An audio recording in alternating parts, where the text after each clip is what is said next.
Hey, this is Dr. Rupeka from Youthology. I wanted to share with you the presentation I give to my male patients when I do a genital enhancement. I'm going to go over why we use what we use, how we use it, where we put it, anatomy, and I think this will be really good for anybody interested in this procedure and anybody that just has questions of basically how these products work in general. So let's start with some anatomy. If we take a cross section of our penis, this is if we take our penis and slice it in half, it's a pretty basic structure. It's made up of two erectile tissue columns, and these are the spongy tissue that fills with blood when we get an erection. Feeding these columns is deep arteries. And then outside of these two erectile tissue columns is our urethra, which is where our urine passes from, or passes through. We have a deep dorsal vein, two more superficial arteries, superficial nerves, and a superficial dorsal vein. So this is the basic anatomy of a penis as far as vasculature goes. Now, surrounding all of these erectile tissue columns and vessels and keeping everything in place is a thick layer of connective tissue called Buck's fascia. It sort of circles around the urethra like this, and it goes this way. So this is Buck's fascia.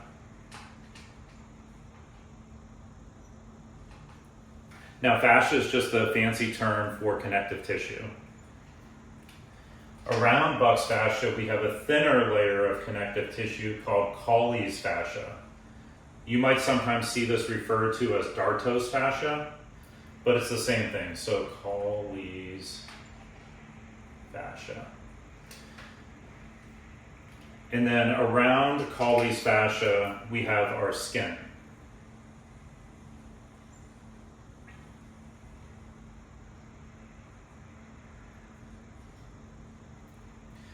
So this is also important to note that most of our superficial nerves, as far as sensation goes, is out here in our skin. These nerve fibers are more stimulated by stretch. So whenever we use any product to enhance the shape and size of the penis, the space that we're going for is essentially this space right here. It's the space between Colles fascia and Dartos fascia. So what's great about utilizing this space is it's kind of a dead space. We're on top of all of the important blood vessels, all of the arteries, the main arteries, the main veins, the urethra, and they're all protected by this thick layer of connective tissue called Buck's fascia. But we're under this Colles fascial layer, which protects the skin, which has most of our sensory nerves in it. So whatever product we're using, if we're using an injectable, we're going to make a hole in the skin, and then we usually use a product or a tool called a cannula, which is like a long needle without a tip.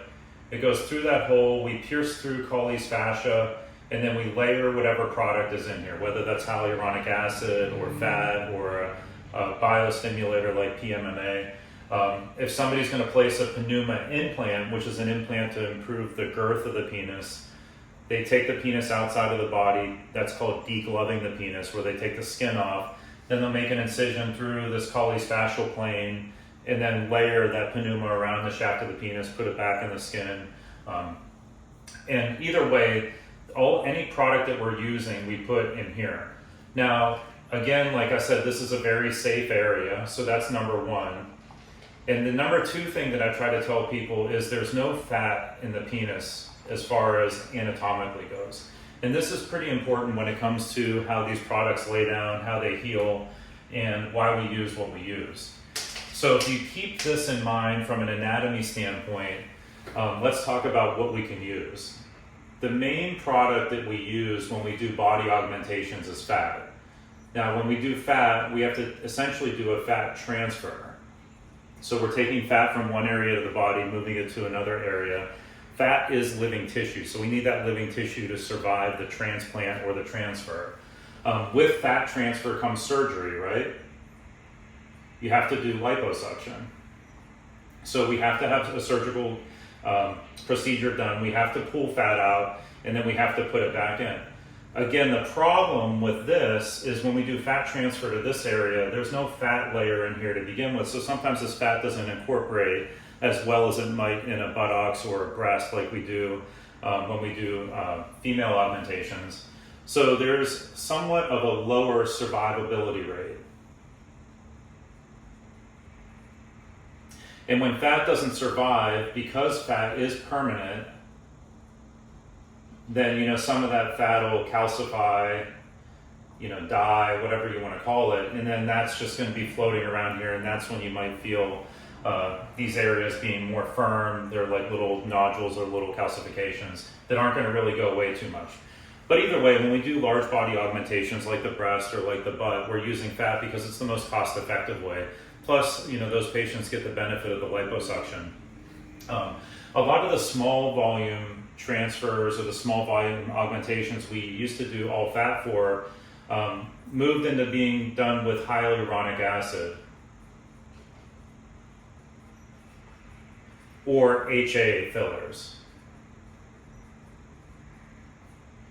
Now, hyaluronic acid fillers like your Juvederm or like your Restylane were mostly FDA approved in 2000.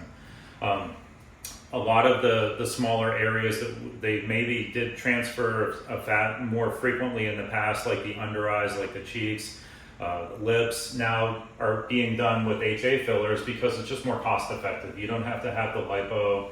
You don't have to worry about the product surviving because it's not permanent. But that's also the downside, is it's not permanent. You have to replace it a lot. Now, so hyaluronic acid, it's made of the same substance that's in our skin normally. So most hyaluronic acid fillers are 20% HA or 20% hyaluronic acid. And they have about the consistency of a smooth jelly. So think of this as like a grape jelly consistency. Now, when they make it in a lab, they dehydrate it, so that when it's injected inside of a body, it's called a hydrophilic molecule, so it pulls in water and it expands, basically. Think of like a spray foam insulation or a caulking that kind of expands and fills in a space in a wall if you're doing construction. So when we inject it, the product hydrates itself. And it hydrates over about a 16-day or about a 2-week period. So after we inject somebody with HA fillers, over a 2-week period, this product's going to expand and then reach its maximum potential. So if a girl's in here and I'm doing her lips and I'm injecting her lips with Restylane, which is an HA filler, I'm going to tell her, you're going to leave here, the product's going to get put in there, it's going to start to swell a little bit. You might get a little swollen from my needle pokes or the procedure itself, but then at the 2-week mark, it's going to be completely expanded, integrated into your tissue, and then it'll start to get broken down because this product isn't permanent. So in 2 weeks, you're going to be at your maximum potential, and then it's going to get broken down, we say gradually over like a 6 to 12 month period. Now, this is up for debate because we're seeing a lot of results lasting longer than 12 months, and sometimes when you use a lot less product, you might see it broken down over a 4 to 6 month period. But either way, this is a temporary product. Right? So we inject this smooth jelly, it hydrates itself, it gets bigger, it expands at 2 weeks, and then it starts to get broken down. Now, when I started doing the phalloplasties or the penis enlargements, I started using HA filler, and there's a lot of doctors that still do HA fillers. But what I was finding out is my patients liked the way that it looked when they walked around flaccid. If they're more of a grower than a shower, their penis would show better. But when they would get an erection, the fact that this is a hydrated jelly just didn't feel very natural. So these guys would get erections, and then when they had an erect, stiff penis, they would still have this sort of casing of this hydrated jelly around the shaft of their penis, and it didn't really feel like a full erection. So they didn't feel like they were getting a full erection. This is kind of the case, if you want to think about it, how we used to use HA fillers all over the face. Then as we sort of progressed as injectors, we started moving towards products that maybe had a little bit more structure, that maybe were a little stiffer, because women or men on their cheeks didn't want to look like they had just squishy, expanded cheeks. Yes, it works great in the lips. Yes, it works great in the under eyes. Again, at a consistent, like sort of smaller amount, but the idea is the same. Is you know, when you want something that has a little bit more structure, you need to use something that has a little bit more structure. So that's where the transition sort of went from these HA fillers into more of these things called collagen biostimulators.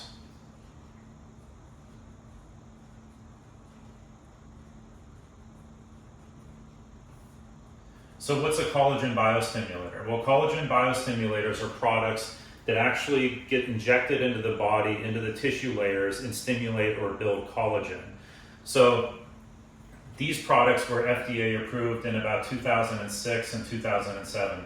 Now, when I talk about these FDA approvals, I'm really talking about the FDA approvals for aesthetic medicine use. Most of these products were used in the medicine realm long before the FDA approvals for aesthetic medicine came about. So if you want to think about like anything that we're using really in the aesthetic space, it started to be used in the medicine aspect first. It was found to be safe in humans over a long period of time, and then it sort of, you know, found its way into the aesthetic space because it did something cosmetically to those patients.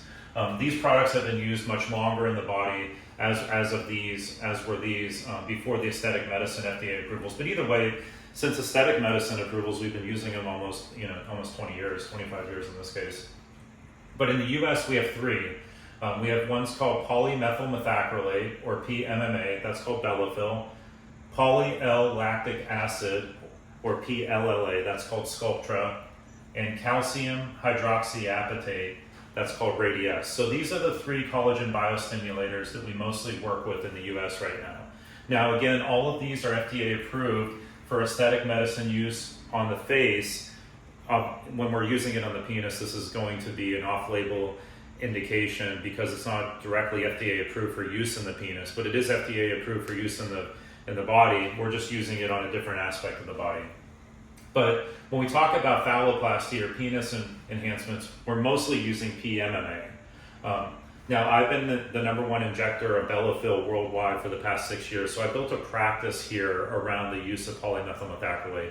That's pretty much all we use on the face, on the body. For any modifications here, we have a practice based in regenerative medicine, so we use a lot of fat, and we use mostly collagen biostimulators. There is still a place for hyaluronic acid fillers, like I said earlier, like in the lips, like in the under eyes, and these soft areas where maybe these products have a little bit more structure.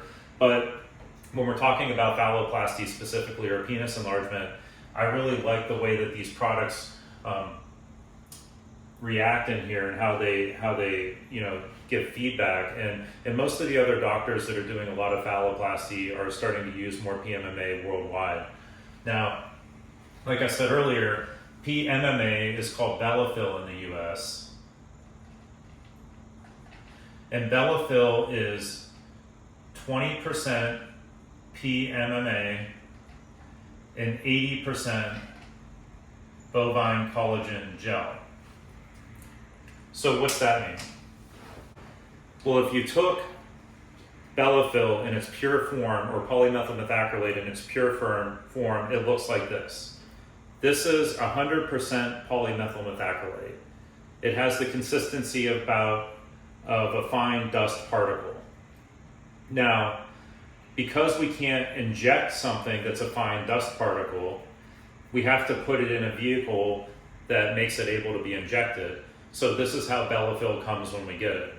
Now, this is 20% PMMA, or polymethyl methacrylate, infused in 80% of a bovine collagen gel matrix.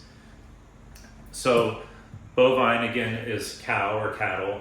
They process a specific herd of cow or cattle, process this collagen gel matrix out of the collagen from these cows, and make it into a vehicle that gets infused with the polymethyl methacrylate, and then we can inject it.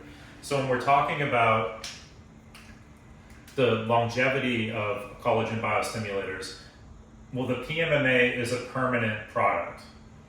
So that powder, that polymethyl methacrylate that you saw in that jar is never going to be reabsorbed by your body or metabolized. It's going to be in there for good. The bovine collagen gel matrix is a temporary product. Now, when I take one of these syringes and I inject, say, a jawline with it, and if we did a quarter here, quarter here, quarter here, quarter here, that person's body would break down this bovine collagen gel somewhere in the 3 to 6 month range, maybe even a little longer depending on their health and metabolism. But obviously when we use this on the penis, we're taking a smaller area and we're infusing 10 syringes, 20 syringes, 30, 15, 25, whatever. But the idea is that it might extend the length of time that it takes our body to metabolize. Kind of like I was saying earlier with the hyaluronic acid, 6 to 12 months, but if you're using that in bulk or layering it, it'll probably extend the rate that it gets metabolized. But these products, this bovine collagen gel, is going to get, say, roughly metabolized over about a year. Let's just call it 12 months. So we say that these collagen biostimulators are semi-permanent, because you do have a permanent component and then you have a part that's not permanent, obviously. Well, how do these things work? Well, if you take a skin fold, like say your nasolabial fold, and we have it here, and you inject somebody with a hyaluronic acid, what we're going to do is we're going to take that cannula or needle and we're going to inject it under the fold, and then as that product hydrates and expands, it's going to push up this fold and then eventually, correct it hopefully or make it less noticeable. What we do with these collagen biostimulators is we more inject them directly into the skin. And then as they slowly over time build collagen in here, they'll make this skin stronger, and then it'll have, more tensile strength basically, and then, fill the fold that way. So we're not necessarily putting these products under the skin like we would a hyaluronic acid filler. We're more putting them into tissue layers, and then they build collagen over time. So they're a completely different animal, because this process takes a lot longer than this 2 weeks that hyaluronic acid takes to get to its maximum potential. So when hyaluronic acid's injected, it's injected under, it expands, it pulls in water, and then it starts to get broken down. Whereas this gets injected, it forms collagen around it over time, and then that collagen, yes, will eventually get broken down, but it's going to happen over a much longer period. And I'll go over that in a second. But how this stuff works. So this stuff, this polymethyl methacrylate or polylactic acid or calcium hydroxyapatite, these little molecules are made in a lab. And they get injected, into a vehicle to where we can inject them, or infused in a vehicle to where we can inject them, and then we inject them into the body. So if you have this PMMA that we're going to inject into your body, what happens once it's injected? Well, our body views it as a foreign substance, because like I said earlier, it's technically a permanent product that's going to be in there for good. What happens when we get a foreign substance injected? Well, we sort of encapsulate it to wall off whatever that foreign substance is from the rest of the body. Think about when girls go and get breast implants. After a while, the body will form a capsule around that implant to sort of wall it off and protect the rest of that body from that foreign substance. If somebody goes and gets like a kidney transplant, they're going to be on anti-rejection medicines for the rest of their life, so their body doesn't attack that foreign substance.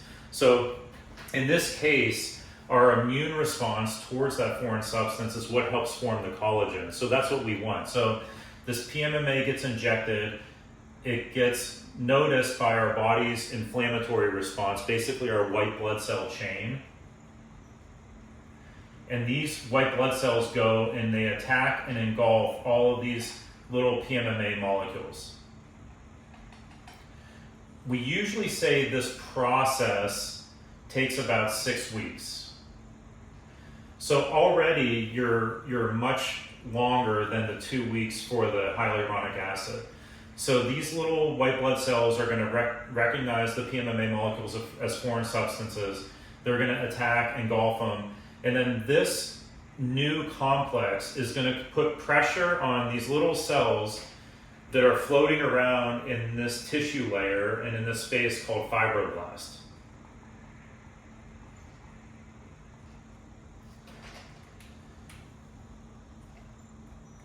So these little white blood cell PMMA molecules are going to put pressure on these cells called fibroblasts. And the fibroblasts are going to basically push out type 1 and type 3 collagen. So the PMMA molecule doesn't get completely converted into collagen itself. In fact, it doesn't get converted into any collagen. It sort of just stimulates collagen formation around it. So this process, like I said, it takes 6 weeks for our white blood cells to attack the PMMA. It takes about 6 weeks for our body to start forming a collagen fiber. So we usually say that by the time these collagen fibers have enough connectivity to form like a little scaffolding, it's going to take about 3 to 4 months. So using my example I drew over here, if you had these little fibroblasts floating around in this space, you know, as these things put pressure on them, the fibroblasts start shooting collagen out in all different directions, then eventually this is going to form like a little scaffolding or a honeycomb, and this would essentially be a new layer of tissue. And then it's going to keep replicating and replicating and replicating.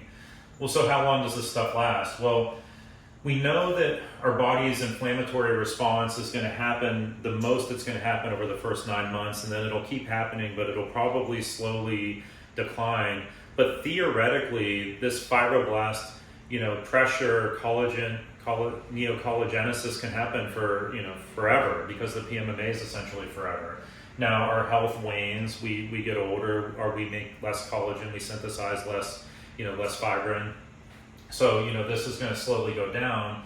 But the arc of these products working compared to these is much different. So now when we do aesthetic medicine, whether we're doing the face or the body, you know, most of our work is done in the realm of these collagen biostimulators, and that's everywhere. And if you think about where aesthetic medicine is going, or medicine in general is going, you know, everything's about longevity or biohacking or bioavailable or bioidentical or biostimulatory, you know, anti-aging on a cellular level. The whole aesthetic medicine world is moving more towards this direction. So, you know, it's not a stretch to think that like we're using, you know, more and more of these biostimulators in places that we used this hyaluronic acid before. So we're gonna, you know, do the same thing like I pointed out at the beginning. We're gonna poke a hole through the skin, put our cannula in there, layer the PMMA or the HA in there, and then just to complete the graph, you know, at the far end you would have the pneuma implant or Himplant. And it is an implant. So this implant is going to get placed in this area, and it's more of like a, you know, if you want to think of it as like a mesh.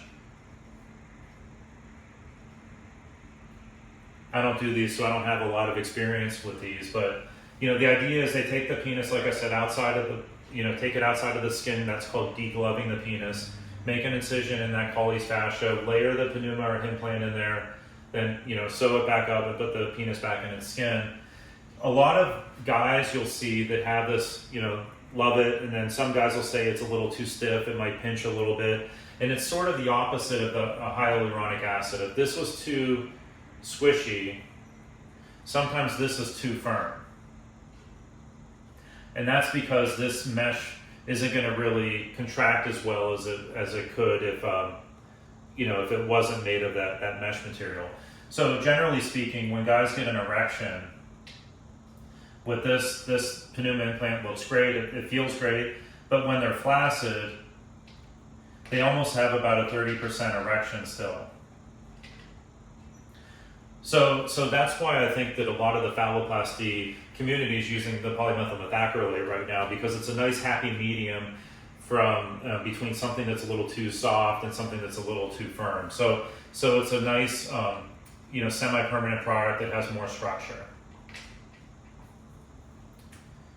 So how does all of this look on like a timeline form? And I think that this is important because this is where most of the discussion on the polymethyl methacrylate, especially for the penis, comes into play. If you had a graph, and we're looking at this on day 0, and I inject somebody with polymethyl methacrylate, well, they're not going to notice any difference in the product until we get to about at least 6 weeks, because that's how long it takes our body to even recognize this. So when we do, like, say, a BBL on a girl or a guy, or we use polyl lactic acid on their face, we mix PLLA in water, and we inject that water PLLA solution. Well, their body's going to absorb that water in about 48 to 72 hours, and it's just going to be that fine powder under the skin.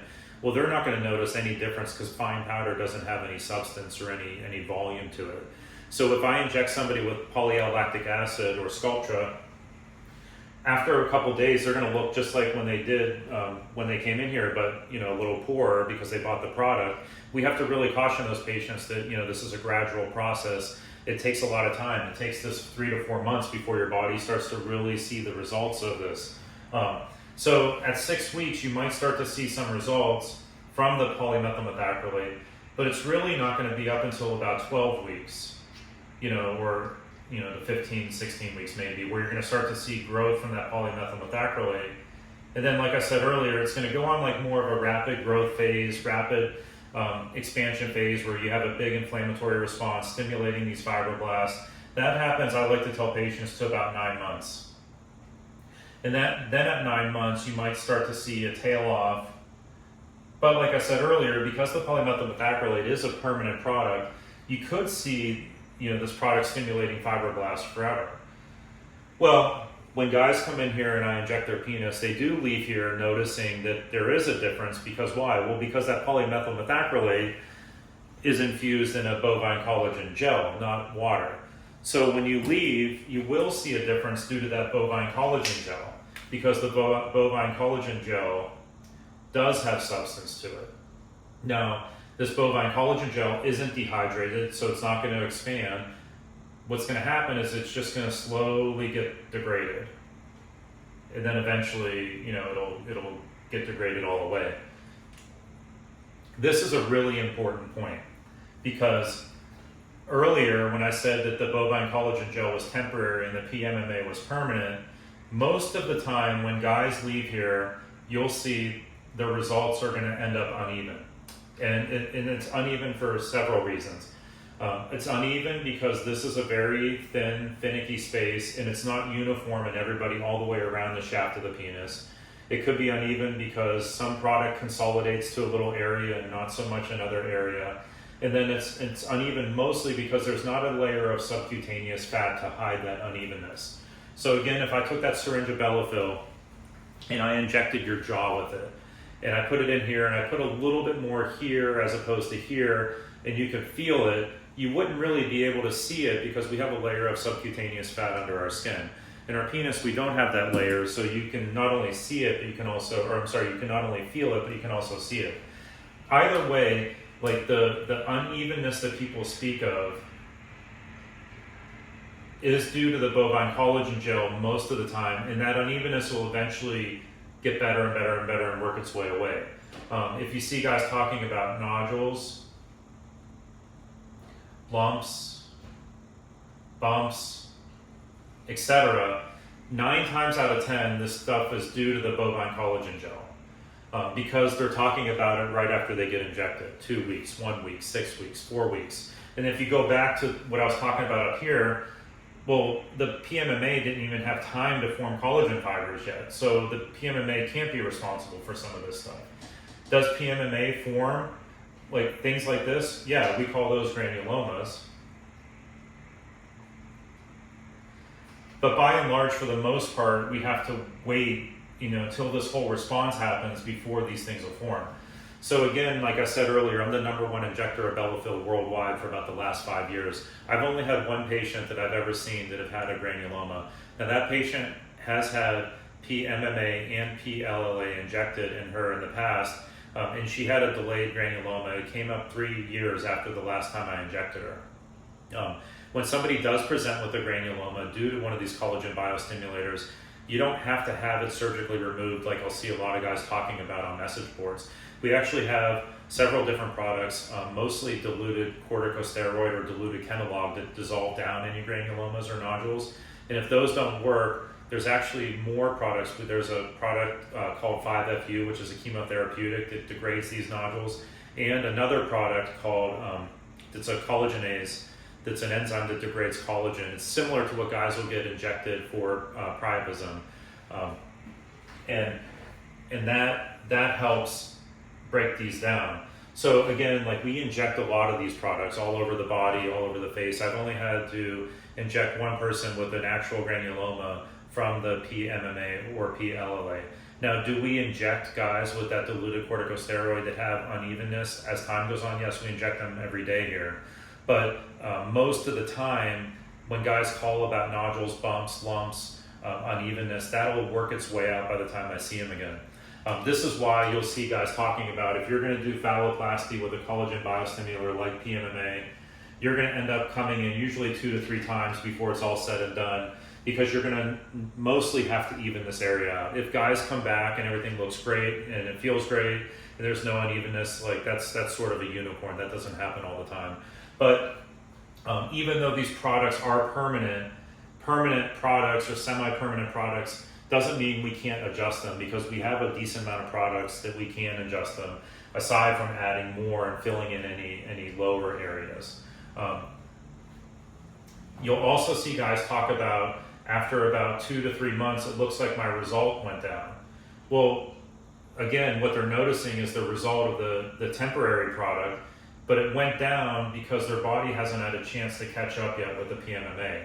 So usually around 2 to 3 months, you might see people talk about their results going down. You also see guys talk about their length initially decreases, and that's more due to just the initial swelling. You might get some swelling of your pubic fat pad, you might get some swelling of the actual penis or your scrotum, and that swelling is going to kind of cause that whole area to be less in length. Also, just out of nature, our penis, when it gets injured, in this case we're sort of injuring patients when we do medical procedure, our body wants to retract, it wants to protect. So we do see sometimes a decrease in length at the beginning, but that goes back to normal. There's nothing that we're going to do in this space that's going to decrease the length of a penis. In fact, if you put enough of these products in, they actually weigh, so making the penis weigh a little bit more is going to do almost similar to what you're going to do when you suspend something from it or try to stretch out the ligaments a little bit. But getting back to my graph, so when you leave here, you will have an immediate result that you're going to notice, and that's just a temporary result. It's due to this bovine collagen gel. It's going to get degraded. Usually it's going to get degraded at a quicker rate than the PMMA is going to get built up, because again, it has to go through this whole process. But once this PMMA gets on its rapid growing phase, eventually the PMMA or the permanent result's going to outgrow the temporary stuff as that's getting degraded, and then this is going to be where your result is. So when I inject you, you might not have your actual end result for like 2 years, whereas this is 2 weeks. So see what I mean? Like, you have to have so much patience with these products. And you have to be on board with that at the onset, otherwise it's going to drive yourself crazy, especially if you're getting some of these.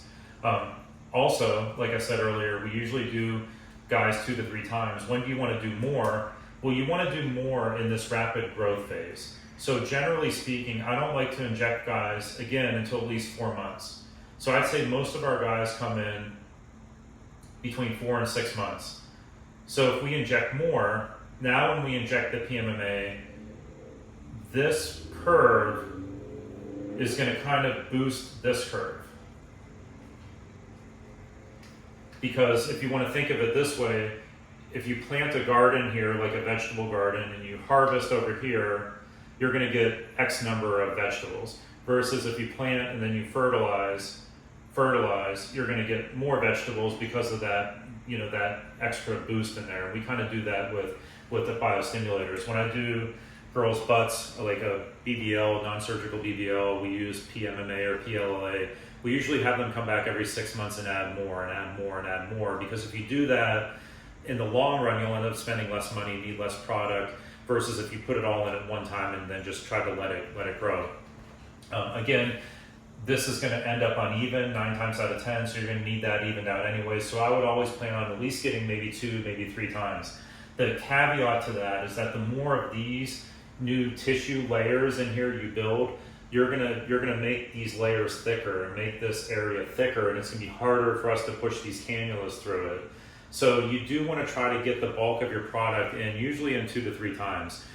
If you're seeing a doctor subsequently, like 4, 5, 6 times, those subsequent visits should be to even out any areas with a little bit of polymethyl methacrylate or a little bit of diluted corticosteroid or whatever, because we're just trying to, fine tune the area. And then, again, just to complete this, if you want to think about what happens when you get HA filler, like I said, HA filler gets injected, it swells in 2 weeks, it expands, and then it's slowly going to get degraded over 9 to 12 months. 6 to 12 months, 9 to 12 months. Like I said, we're using these products in volume, so that might get pushed out a little bit. But either way, if you came back in 6 weeks and you put more HA filler in, now you're already kind of replacing what was done before. So that's why like HA filler works great in the lips. A girl needs to come in every 4 months to get more Dysport or more Botox, and we do a little bit in their lips, a little bit in their lips, a little bit in their lips. Their lips stay hydrated, they have a nice shape, they have a little bit more definition, but we're not just making them bigger and bigger and bigger and bigger. Now some people do that. Now they need to put in a bigger amount initially, and then they usually build real quickly. Same thing with HA filler. You'll see that some of the doctors that use HA filler more prominently in the penis might see them back in 2 weeks, 4 weeks, 2 weeks, 4 weeks, 6 weeks, whatever, because you have to kind of front load it because it's going to get metabolized a lot quicker than the collagen biostimulators. So, so the take home message and the point with me drawing this out is you have to have a lot of patience with this procedure. You have to have a lot of patience because of the product that we use. This works over a longer period of time because it takes a long time to start working. And then once it starts working, 9 times out of 10, you're not going to build collagen in an area completely uniform. Our bodies are different. Our health is different. We gain weight, we lose weight. We have different diets. We have different, activity levels. Everything's just, there's a lot of variables here. The thing that we do as physicians or providers is we try to place this product as evenly as possible. Then the thing that you do is you go home and you try to layer it in here as evenly as you can, so that you get less of this unevenness to begin with, and then you might need less touch-ups. And the way we do that is something called a fanning pattern. So if you took this penis and we drew it on its side, and say you're circumcised, because most guys that do this are circumcised, and you have foreskin here, and you have that little space that I drew out with Buck's fascia, and then Coley's fascia, and then this foreskin gets extended into regular skin.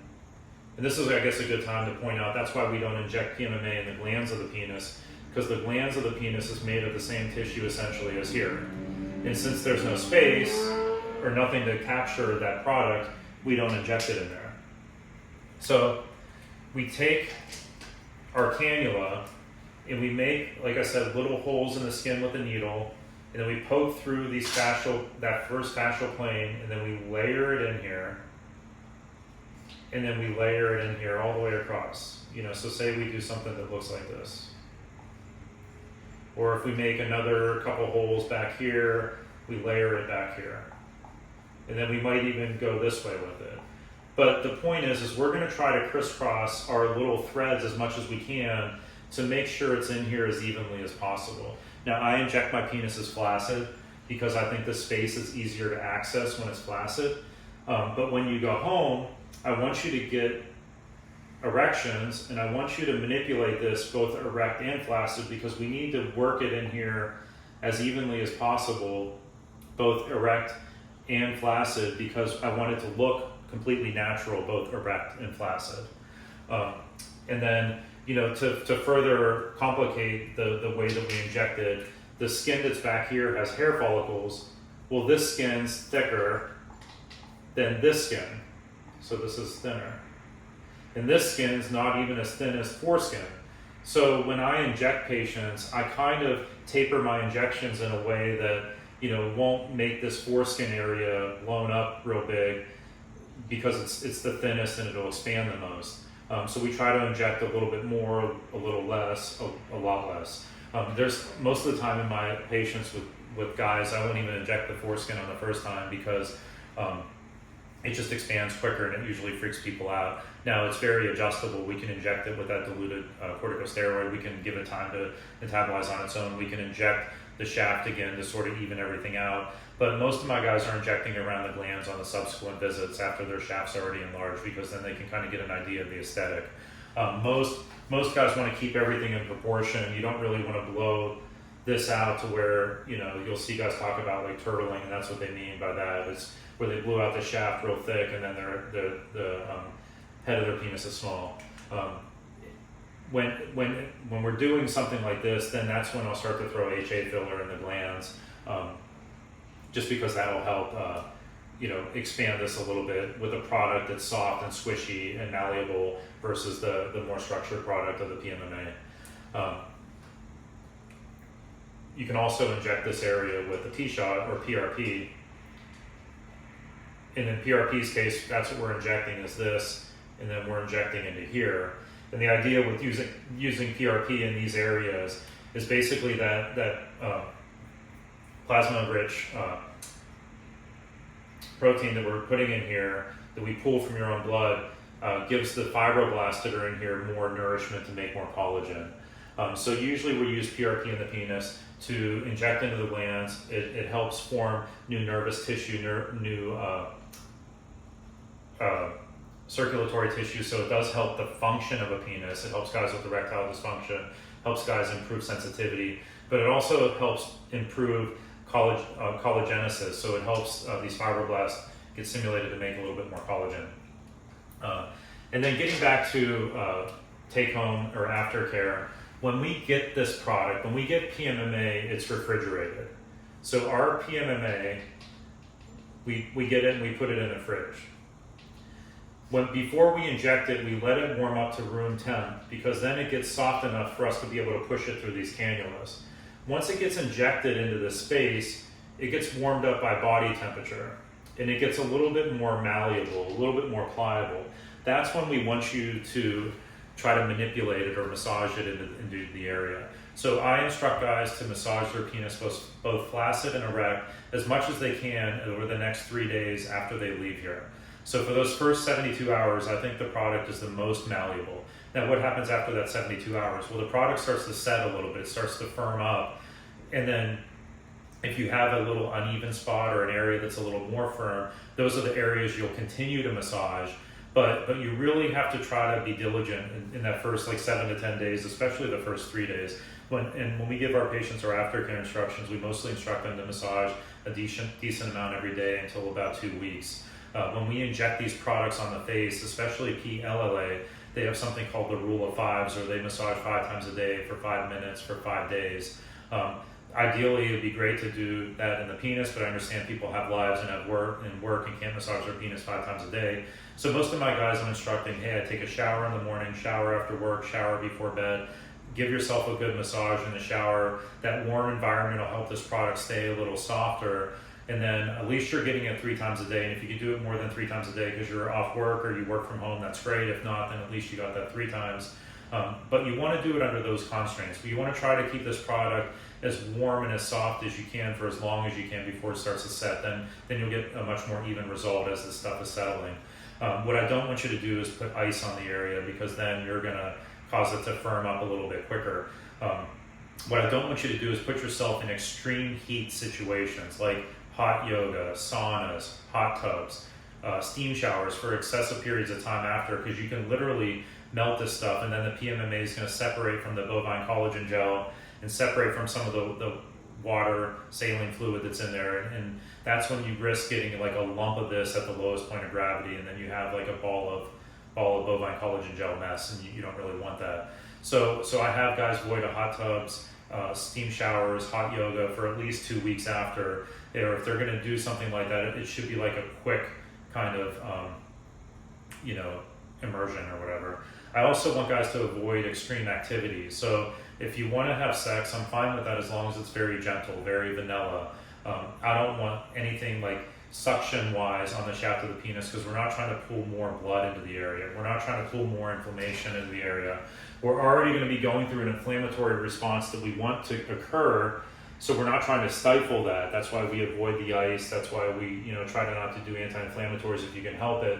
But we're not trying to make the place more inflamed.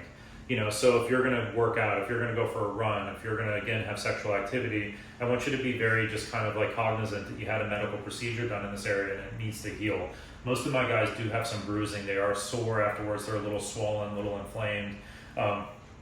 they're probably not going to go feel like running 6 miles the next day. So you want to kind of use your common sense and take it a little easy.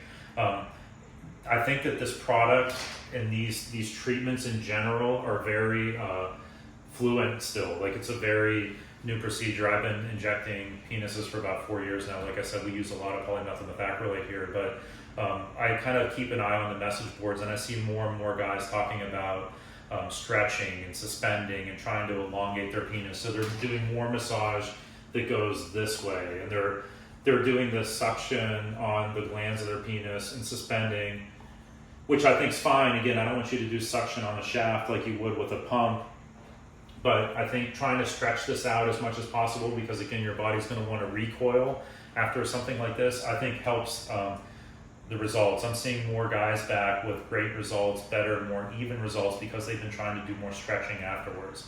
And if they're not doing stretching, they're doing massaging, where they're massaging outwards, and they're trying to like add a little bit of force, not to where they're going to injure themselves, but where they're really trying to work this product into this space. Now, I think that these message boards are great. If you're not on fallow boards and you're interested in this, you should be, because Tom does a great job and he's been doing this for a long time. I follow most of the Reddit subreddits about penis enlargement, and I think that they're great. I think this community is great. I think it's very informative. I think it's very helpful. I think the guys are very willing to help each other, and I think that that makes it much easier for doctors or providers like me. When you guys come in here, you're very well informed, and when we have this discussion, you know, most of these terms you've heard of, and most of these ideas like aren't new. But like I said, I do think it's very, very fluid. It's in its infancy. So I would keep up to date on watching those message boards, because I think that as guys are getting better results and more products are coming out and more things to just like help these products look better, this procedure is just going to keep improving. Hey, I'm sorry the battery died on my camera, but if you have any questions about any of this, I know this video was very long, but I hope it helps. I hope it was kind of informative. A lot of the information, like I said, I see on the boards are great, but like anything on the internet, there's some that's just not that accurate. So I thought I'd make a video kind of giving you like my explanation of everything from a quote unquote expert with this. If you have any questions though, you can reach out to me. I answer pretty much all my social media. Our Instagram handle's @YouthologyMedSpa. I do have a landing page for my penis enhancement though. It's www.youthology-penis.com. Or you can go to our website, which is youthologymedSpa.com. I have a link to all of these on my IG or my Instagram bio page. And then the phone number here is +1 330-979-2126. Like I said earlier, we inject a lot of these products. The #1 injector for Bellafill worldwide the past 4 or 5 years. So, we've heard pretty much every question or every concern. You can give us a call if you have any questions, and we'd be happy to help you out. Thanks for watching. Appreciate it.